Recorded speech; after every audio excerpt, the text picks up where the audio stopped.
नमस्कार, मैं चंदन कुमार और आप देख रहे हैं अपना पसंदीदा चैनल अंगवानी। देश भर के तमाम सीएपीएफ भाइयों को राम राम है, नमस्कार है, जय हिंद है। सीएपीएफ के भाइयों, काफी दिन के बाद आप से मुलाकात हो रही है। हालांकि आप वीडियो देख रहे होंगे, मुझे उम्मीद है, लेकिन हाँ, आपके लिए वीडियो जो है हमने थोड़े दिन के बाद बनाया, क्योंकि बीच में मुझे एक ऐसा लगने लगा था कि शायद जिस तरह के कमेंट्स कुछ लोग कर रहे थे, तो वो लग रहा था, मतलब मुझे बड़ी निराशा हो रही थी कि ऐसा वो लोग क्यों कर रहे हैं सीएपीएफ वाले, क्योंकि जिनके लिए हमने इतनी ईमानदारी से उनके मुद्दे को आगे बढ़ाया, उनकी आवाज़ को आगे बढ़ाया। जब ज़रूरत हुआ, वक्त की बिना परवाह किए जो हम आपके वकील साहब के पास पहुंचे, उनसे उनको खोज कर उनसे मिले, केस में क्या होने वाला है, केस में कौन सा अपडेट आने वाला, वो सब हमने उन वकील साहब से कोशिश की, उनसे इंटरव्यू करके वो आपको बातचीत उसको हमेशा अपडेट करने की कोशिश रखी। लेकिन बीच में कुछ इस तरह से कमेंट आ रहे थे, जैसा लग रहा था कि ना, कि जैसा मैंने तो आपको कहा है कि मुझे ये तो पता था ही, लग ही रहा था कि वो कौन करवा रहे हैं। वही वो कुछ लोग थे जो कि सरकारी मीटिंग्स में जाते हैं तो उनको ओपीएस के बदले वो दारू के कोटे बढ़ाने की मांग करते हैं। हो सकता है उनके पीछे ये सोच हो उनकी कि अगर ओपीएस ना मिले तो वो जो कोटा बढ़ा हुआ है वो लेके उस गम को भुलाया जा सके। तो हो सकता है इस सोच में वो जाते होंगे सरकार के पास के मांगने के लिए। खैर, उस पर हम नहीं जा रहे, लेकिन एक बड़ा अच्छा वाकया अभी हुआ जो मैं आपके साथ शेयर करना चाहता हूँ। एक सीएपीएफ के भाई मिले मुझे दिल्ली में। खैर, नाम तो ना, उस नाम के तो बहुत होंगे, इसलिए नाम ले सकते हैं, लेकिन क्योंकि मैं नहीं चाहता कि उनका नाम या उनकी पहचान रिवील करने से हमारे उस भाई को कोई दिक्कत हो। लेकिन हाँ, ये बात सही है कि उस नाम के कई सारे लोग होंगे, तो वो नाम मैं ले सकता हूँ। तो हमें सीआईएसएफ के भाई मिले, धर्मेंद्र जी। जी हाँ, और धर्मेंद्र जी, उन्होंने जो है हम लोग थे तो उन्होंने देखा कि भाई ये तो पहले जो उन्होंने बताया, तो वो आए हमारे पास, तो मैं फ़ोन पे बात कर रहा था। तो फिर उन्होंने कहा कि जो अंगवानी चैनल है वो खोल के उन्होंने वीडियो दिखाया, कि ये तो आप ही हैं। मैंने कहा जी। तो देखिए, थोड़ा अच्छा तो लगता ही है। तो उन्होंने कहा जी, कहा कि मैं आपका वीडियो देखता हूँ, तो मैं आपको बहुत देर से देख रहा था, लेकिन आप फ़ोन पे थे इसलिए मैं आपको डिस्टर्ब नहीं कर रहा था। तो आप जो है हमारी बात को, सीएपीएफ की बात को उठाते हो, मुझे बहुत अच्छा लगता है। तो मैंने उनसे साफ साफ अपने दिल की बात कही। मैंने कहा कि देखिए, मैं तो उठाता हूँ, उसमें सही बात भी है, क्योंकि मैं इस बात को मानता हूँ कि चलिए मैं सीएपीएफ में नहीं हूँ, लेकिन हमारे परिवार से तो है ना कोई, हमारे चचेरे ममेरे फुफेरे में तो भाई हम लोगों का तो इलाका ही ऐसा है कि कोई ना कोई हर घर से सीएपीएफ में या आर्मी में, फौज में होता ही है।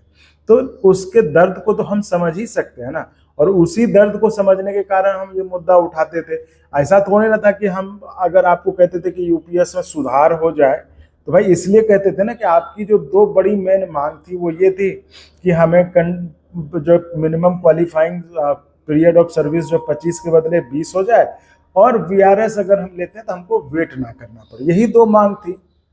तो इसी को लेकर हमने हमेशा के लिए ये सोचा और इस बात को भी आगे बढ़ाया कि कम से कम अपने सीएपीएफ के जो भाई हैं उनकी समस्या कैसे थोड़ा सा भी अगर हम कर सकें, कम करने के प्रयास में हमारा कोई कोशिश हो सके, तो उसको लेकर हमने कहा है कि इस बात को हमेशा आगे किया। उसको लेकर जहाँ जिससे भी बात करनी पड़ी, अब चाहे शिव गोपाल मिश्रा जी हों या जिनसे भी बात करनी, ताकि चूंकि जेसीएम में वही जाते हैं, वो स्टाफ साइड के सेक्रेटरी हैं, वो इस बात को उठा सकते हैं, वो इस बात को समझ सकते हैं।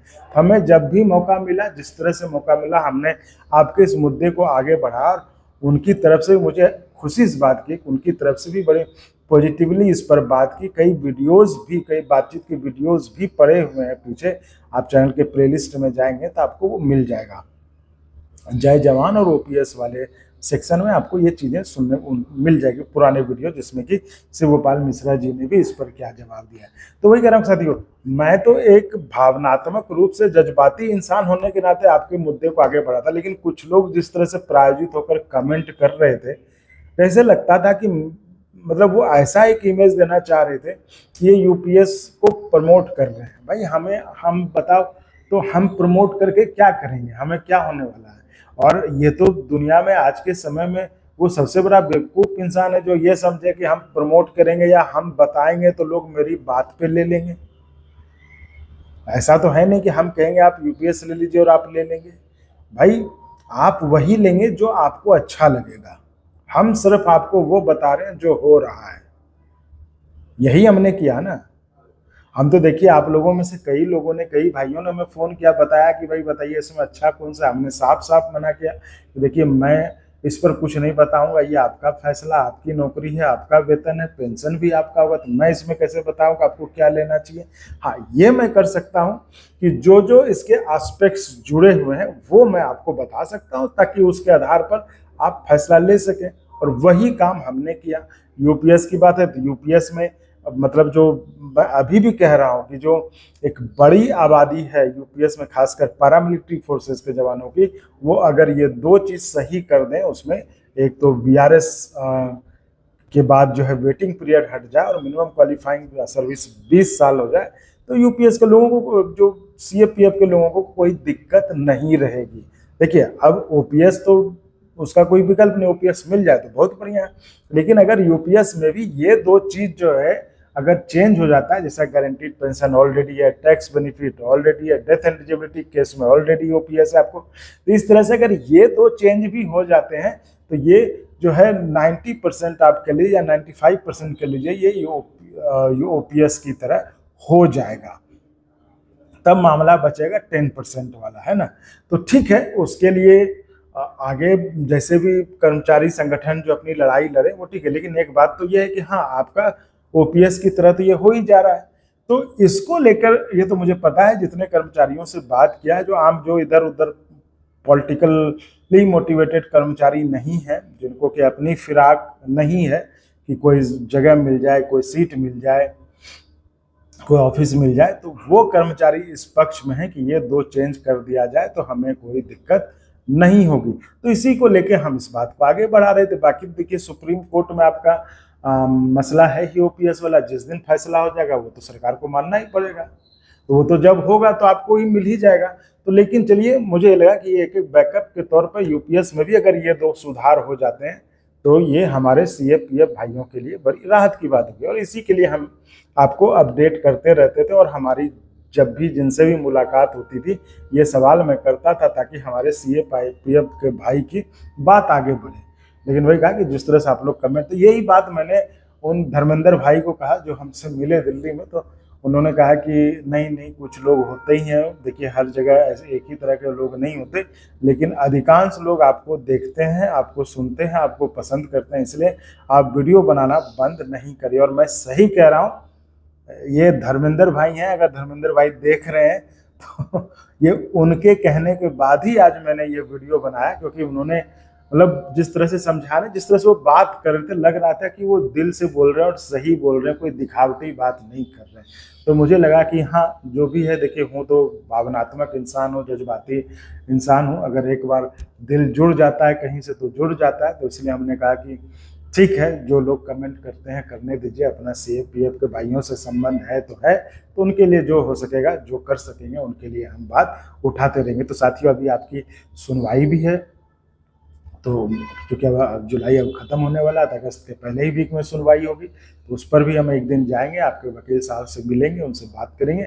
वो भी हम आपको अपडेट देंगे। हालांकि मैंने तो कह ही रहा हूँ कि मैंने हटा दिया था 2 लोगों से, एक अप्रेंटिस वालों से और एक इनसे, क्योंकि दोनों के बड़े, जो कुछ लोगों के बड़े मतलब कमेंट मुझे निराश किए कि देखो बिना कुछ लिए दिए हम तो मतलब आपके लिए हमेशा मौका खोजते हैं, कहाँ आवाज़ बढ़ाओ। उस पर से इस तरह के कमेंट हो तो लगता है कि छोड़ो, क्या करना है ना।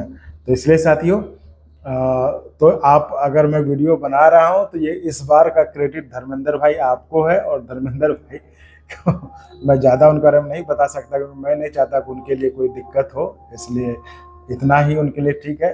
तो साथियों, मैं आपसे ये ज़रूर चाहूँगा कि ठीक है, जो लोग कमेंट करते हैं निगेटिव करने दीजिए, लेकिन आप कम से कम अपना सपोर्ट इस चैनल को सब्सक्राइब करके ज़रूर दीजिए ना।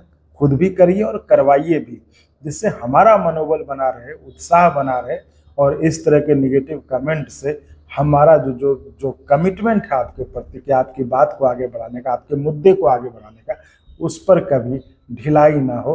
तो आप जो है हमें सपोर्ट जरूर करें, क्योंकि आपके सपोर्ट से ही तो मनोबल बढ़ता है। किसी को भी देखिए, आप भी जब जाते होंगे कहीं भी साइट पर, है ना, जब आप किसी लड़ाई में जाते होंगे तो आपको भी तो कोई एक अच्छा सा पॉजिटिव सा कोई आपका मोटिवेट कर देता होगा तो आपको बड़ा अच्छा लगता होगा। तो उसी तरह हमारे लिए मोटिवेशन जो है सब्सक्राइब ही है। तो आप चैनल को सब्सक्राइब करिए भी और करवाइए भी, और संभव हो तो आप हमें मदद भी कर सकते हैं, क्योंकि आपको पता ही है चैनल को चलाने में संसाधन की ज़रूरत तो होती ही है।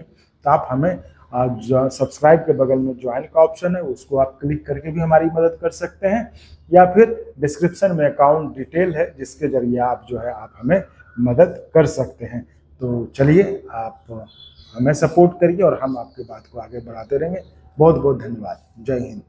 और अगर आपको अच्छा लगा तो एक बार और आपको मैं कहना चाहूँगा कि आप इसको प्लीज़ सब्सक्राइब और शेयर करते रहें ताकि हमारा भी मनोबल और सपोर्ट बना रहे।